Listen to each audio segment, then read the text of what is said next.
네, 잼하고 그 유스 아이들이 간 그 수련회 페퍼다인 대학교에서 한 건데요. 너무 잘 만들어 주셔서 감사합니다. 오늘 성가대 찬양 너무 감사합니다. 소프라노 것 같이 한 사람이 부르는 것처럼 너무 은혜로웠습니다. 뭐 베이스나 바리톤이나 엘토도 마찬가지였고요. 또 빠뜨리면 또 오늘 예배 때 그 교육부 졸업식이 있습니다. 교육부에서 지난번에 약속했던 것처럼 부채도 만들었어요. 오늘은 저쪽은 에어컨 안 켜지 몰라요. 이거 흔드시면서 밥 드시면 드시겠습니다. 수요 기도회가 이제 방학 한 달 끝났고요. 8월부터 진행되어지는데 첫째와 셋째 주는 송인서 전사님, 둘째 주에는 정대원 장로님, 넷째 주엔 송정훈 집사님이 인도하십니다. 아브라함과 함께 걷는 믿음의 여정, 새 교우실에서 웬디박 권사님의 인도로 진행되어집니다. 오후 1시입니다. 예배 후 식사하시면서 주중에 묵상했던 말씀이나 예배 말씀을 함께 나누기를 원하시는 분은 페리오의 나눔 테이블이라고 쓰여져 있는 곳에 가셔서 함께 나누시면서 식사하실 수 있습니다. 오늘 교육부 아이들은 졸업 축하 행사로 헌팅턴 비치에서 식사도 같이 하고 가면서 시간을 보내려고 합니다. 어저께 우리 김정혁 장로님 천국 환송 예배 교인들이 많이 참석해 주셨습니다. 오늘 그 가족들이 같이 예배 참석합니다. 와주셔서 감사합니다. 네.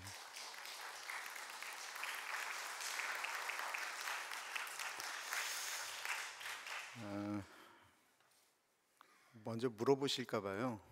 제가 이걸 보고는 어른들은 자꾸만 집사람한테 맞았냐고 자꾸만 얘기를 하는데, 제가 아직 뭐 집사람이 저를 때릴 정도는 아니고요.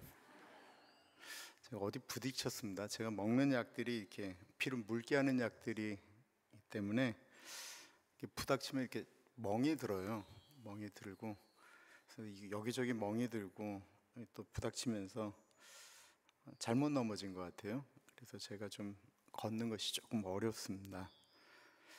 쩔뚝거리는 건 아닌데요. 그래도 혹시 조금 불편해도 모른 척 하시고, 어르신들 중에 이런 거 보면 꼭 사랑해서 호 해주시는 분들이 있는데 오늘은 좀 참아주세요.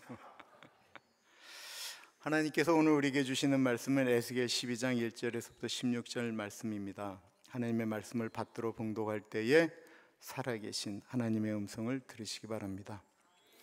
또 여호와의 말씀이 내게 임하여 이르시되, 인자야, 내가 반역하는 족속 중에 거주하는도다. 그들은 볼 눈이 있어도 보지 아니하고 들을 귀가 있어도 듣지 아니하나니 그들은 반역하는 족속임이라. 인자야, 너는 포로의 행장을 꾸리고 낮에 그들의 목전에서 끌려가라. 내가 내 처소를 다른 곳으로 옮기는 것을 그들이 보면 비록 반역하는 족속이라도 혹 생각이 있으리라. 너는 낮에 그들의 목전에서 내 포로의 행장을 밖에 내놓기를 끌려가는 포로의 행장같이 하고, 저물 때에 너는 그들의 목전에서 밖으로 나가기를 포로되어 가는 자 같이 하라. 너는 그들의 목전에서 성벽을 뚫고 그리로 따라 옮기되 캄캄할 때에 그들의 목전에서 어깨에 메고 나가며 얼굴을 가리고 땅을 보지 말지어다. 이는 내가 너를 세워 이스라엘 족속에게 징조가 되게 하리라 함이라 하시기로, 내가 그 명령대로 행하여 낮에 나의 행장을 끌려가는 포로의 행장같이 내놓고, 저물 때에 내 손으로 성벽을 뚫고 캄캄할 때에 행장을 내다가 그들의 목전에서 어깨에 메고 나가니라. 이튿날 아침에 여호와의 말씀이 또 내게 임하여 이르시되, 인자야, 이스라엘 족속 중 그 반역하는 족속이 내게 묻기를 무엇을 하느냐 하지 아니하더냐. 너는 그들에게 말하기를, 주 여호와의 말씀에 이것은 예루살렘 왕과 그 가운데 있는 이스라엘 온 족속에 대한 묵시라 하셨다 하고, 또 말하기를, 나는 너희 징조라. 내가 행한 대로 그들도 포로로 사로잡혀 가리라. 무리가 성벽을 뚫고 행장을 그리로 가지고 나가고, 그 중에 왕은 어두울 때에 어깨에 행장을 메고 나가며 눈으로 땅을 보지 아니하려고 자기 얼굴을 가리리라 하라. 내가 또 내 그물을 그의 위에 치고 내 올무에 걸리게 하여 그를 끌고 갈대아 땅 바벨론에 이르리니 그는 거기에서 죽으려니와 그 땅을 보지 못하리라. 내가 그 호위하는 자와 부대들을 다 사방으로 흩고 또 그 뒤를 따라 칼을 빼리라. 내가 그들을 이방인 가운데서 흩으며 여러 나라 가운데서 해친 후에야 내가 여호와인 줄을 그들이 알리라. 그러나 내가 그 중 몇 사람을 남겨 칼과 기근과 전염병에서 벗어나게 하여 그들이 이르는 이방인 가운데서 자기의 모든 가증한 일을 자백하게 하리니 내가 여호와인 줄을 그들이 알리라. 아멘. 오늘 설교의 제목은 복음이 진짜라면 설득하지 말고 살아내라입니다. 우리 같이 읽겠습니다. 시작. 복음이 진짜라면 설득하지 말고 살아내라. 요즘 세상 참 낯설게 느껴지지 않으십니까? 지옥이 있다고 말하면 사람들이 눈을 동그랗게 뜨고 이렇게 묻습니다. 아니, 아직도 그렇게 끔찍한 말을 믿습니까? 저는 그러면 네, 믿습니다. 그 지옥이 없다면 내가 뭐하러 이렇게 힘들게 애써서 설교를 준비하겠습니까? 저 놀고 싶습니다. 지옥과 천국 때문에 포기한 것이 얼마나 많은지. 제가 옛날에 섬기던 그 주님, 소주, 맥주, 막걸리, 또 창문 너머 어렴풋이 옛 생각이 날 때 그리웠던 담배 한 가지. 천국과 지옥이 있기 때문에 사도 바울도 천국과 지옥이 없다면 자신의 인생이 가장 불쌍한 사람이라고 이야기하였습니다. 우리는 점점 더 진리를 말할 수 없는 시대, 말하는 것보다 말씀 그대로 살아가야만 신뢰를 얻는 시대에 우리는 살고 있습니다. 오늘 본문은 에스겔 12장 1절에서부터 16절까지의 말씀인데, 이 말씀은 지금으로부터 2000년이 훨씬 지난 한 늙은 선지자의 이야기가 아닙니다. 오히려 지금 우리가 살고 있는 현실과 가장 깊이 맞닿아 있으며 우리 모두에게 이 시대의 다음과 같은 질문을 던집니다.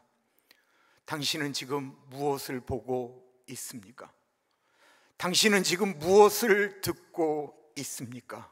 그리고 당신은 지금 어떻게 살고 있습니까? 리 스트로벨이라고 하는 기자 출신의 변증가는 특종 믿음의 사건이라는 책에서 예수님을 만나기 전 자기가 가졌던 질문 8가지를 던지는데, 그 8번째는 왜 영원한 지옥이 필요한가?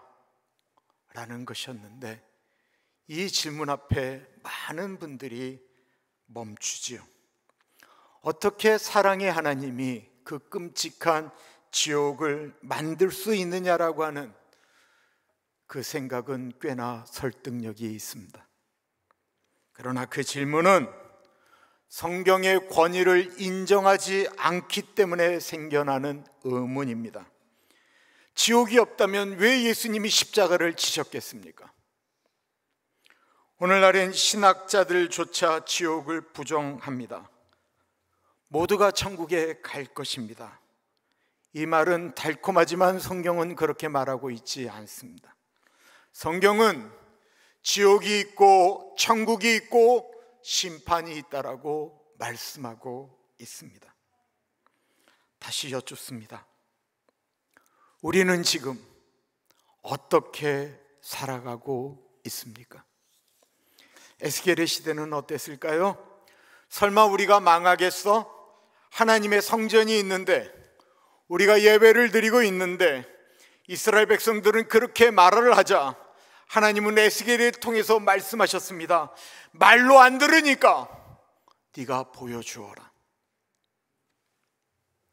하나님께서는 에스겔에게 참 이상하고도 기이하고도 에스겔로서는 말할 수 없는 고통스러운 행동을 명령하셨습니다. 그렇게 명령하신 이유는 단 한 가지. 에스겔이 하는 그 이상한 행동을 보면서 혹 한 사람이라도 생각하게 되어진다면, 이것이 하나님의 간절한 바람이었습니다. 하나님은 이미 그들이 돌아오지 않을 거 잘 알고 계셨습니다. 그런데 단 한 사람이라도 그 에스겔이 하는 그 기이한 행동을 보면서 한 사람이라도 생각이 들어가서 돌이키기를 바라셨다라는 것입니다. 하나님의 사랑은요, 어떤 상황이나 어떤 이성이나 어떤 논리를 뛰어넘습니다. 기대할 수 없는 자리임에도 불구하고 끝까지 은혜를 붙드시고 우리를 바라보시는 것이 하나님이십니다. 3절과 4절입니다. 인자야, 너는 포로의 행장을 꾸리고 낮에 그들의 목전에서 끌려가라. 내가 내 처소를 다른 곳으로 옮기는 것을 그들이 보면 비록 반역하는 족속이라도 혹 생각이 있으리라.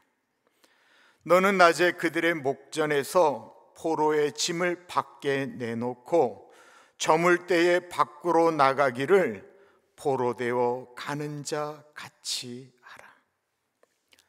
에스겔은 순종합니다. 사람들 앞에서 끌려가는 사람의 짐을 메고 성벽을 뚫고 마치 포로처럼 어두운 밤중에 도망가려고 하는 모습처럼 조용히 빠져나갑니다. 이 장면을 묵상하면서 저는 이렇게 중얼거렸습니다. 이건 정말 눈물로 써내려가고 있는 설교이구나. 대본도 없고 청중도 없고 이 모습에 박수치는 사람도 없습니다. 그저 하나님이 말씀하시니까 이 말도 안 되는 행동을 하는 것입니다. 하나님께 밀려나간 그 걸음 하나하나가, 행동 하나하나가 세상을 향해 말 대신 던지는 어떤 기도문 같습니다. 그의 어깨에 걸린 낡은 짐은 단지 포로의 행색이 아니었습니다. 그건 하나님의 오래 참으심이었고, 회개하지 않는 백성들을 향하여 내가 지금 이렇게 같이 짐을 지고 있다라고 하는 하나님의 은혜였습니다.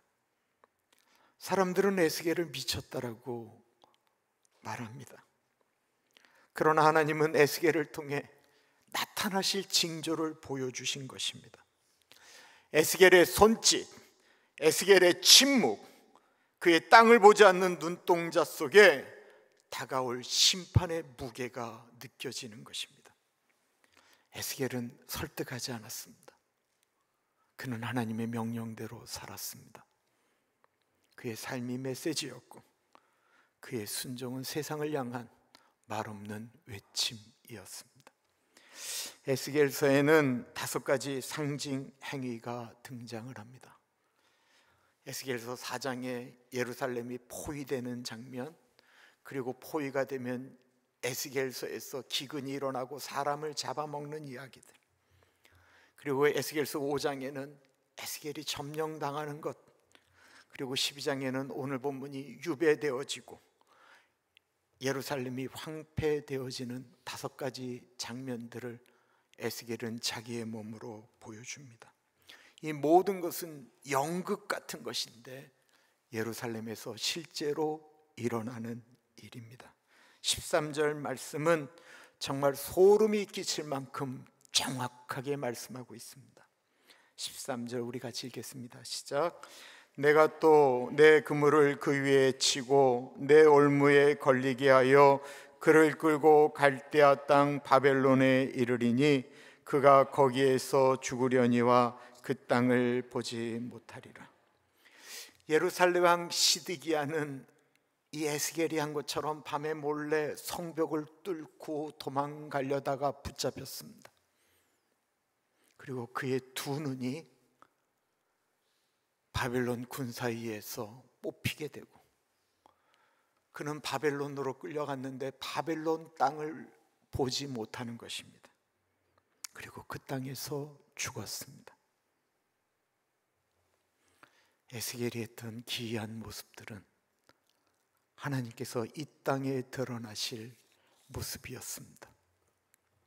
오늘 에스겔은 여러 가지 장면들을 낮에 하는 행동이 따르고, 저물 때에 하는 행동이 따르고, 캄캄할 때에 하는 행동이 다 달랐습니다.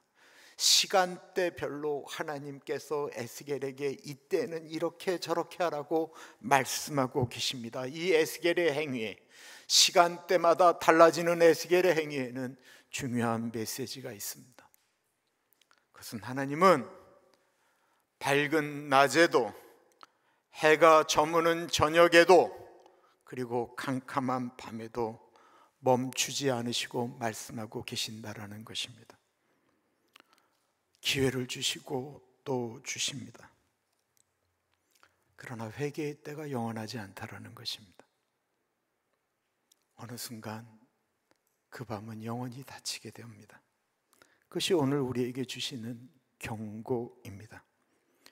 그리고 이 모든 과정을 통해 나타나는 하나님의 마음, 비록 반역하는 족속이라도 혹 생각이 있으리라. 혹, 이 히브리어로 울라이라고 하는 단어를 씁니다. 이거는 절망 중에 거는 기대를 의미하는 것입니다.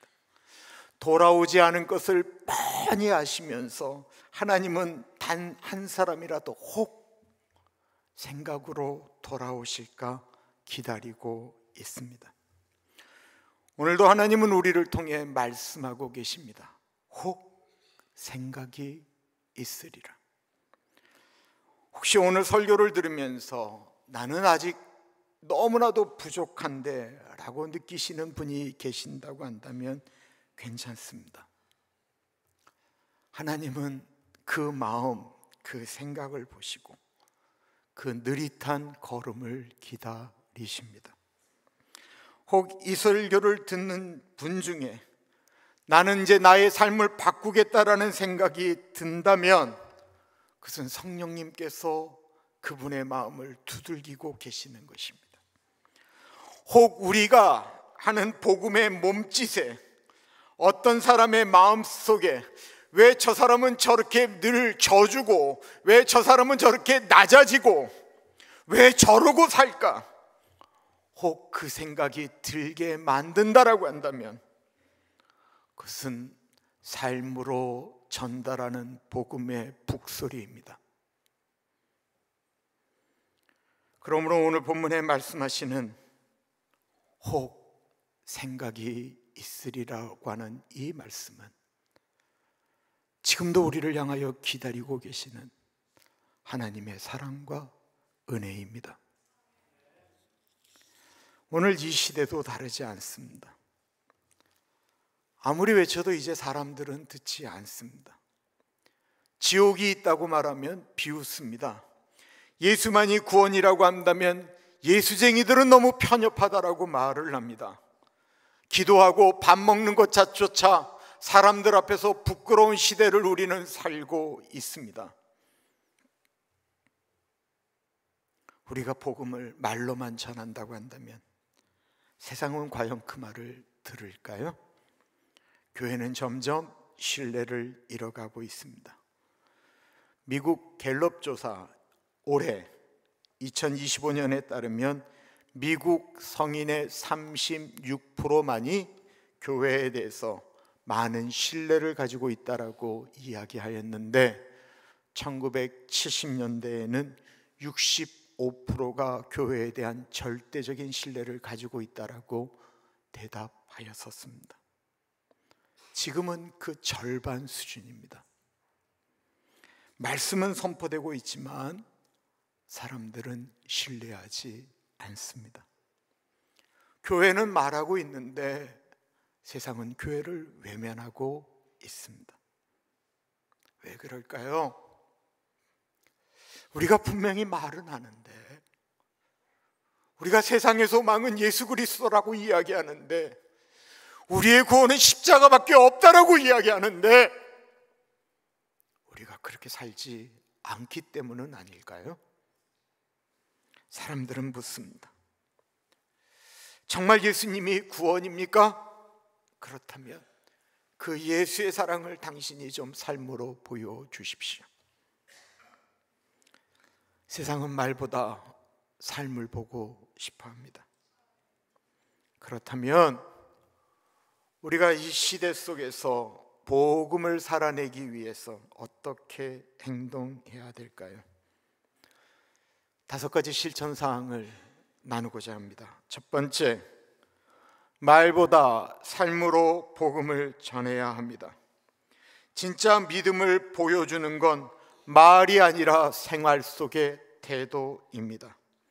은퇴하신 분들은 삶의 경륜 속에서 신앙의 지혜로 말이 아닌 태도와 행동으로 복음을 전할 수 있습니다.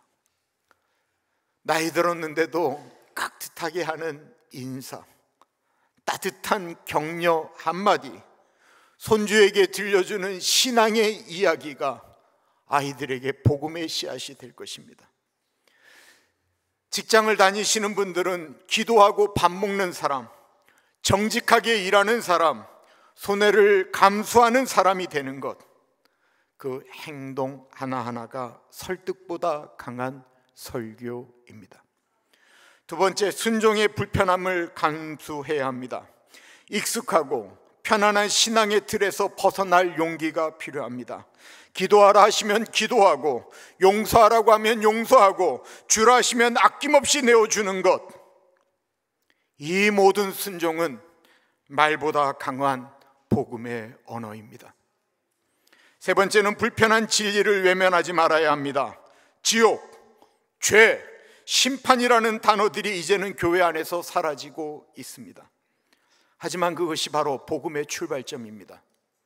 지옥과 심판을 말하는 것은 때론 미움받고 거절당하는 일이지만 결국 그것은 사랑의 또 다른 얼굴입니다.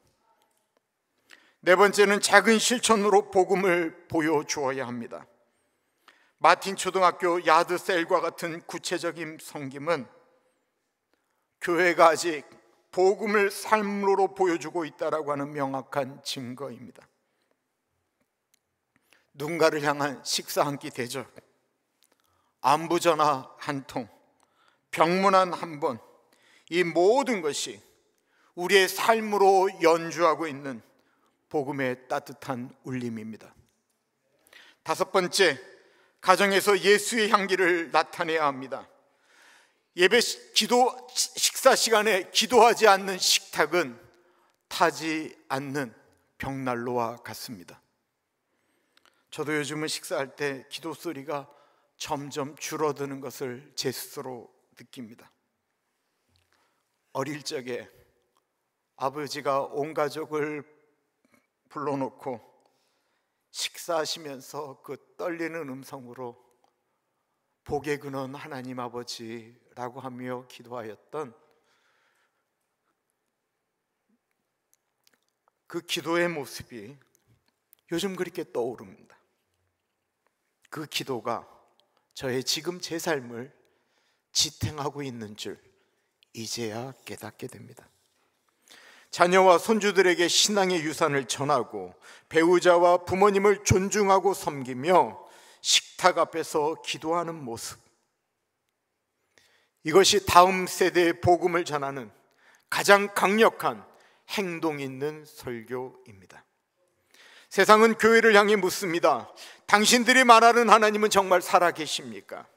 복음을 위한 희생의 몸짓이 없다고 한다면, 행동으로 우리가 이야기하지 않는다라고 한다면, 교회는 무대는 있지만 연극 배우가 없는 극장과 같습니다. 그래서 우리는 말하지 말고 살아내야 됩니다. 복음은 설득이 아닙니다.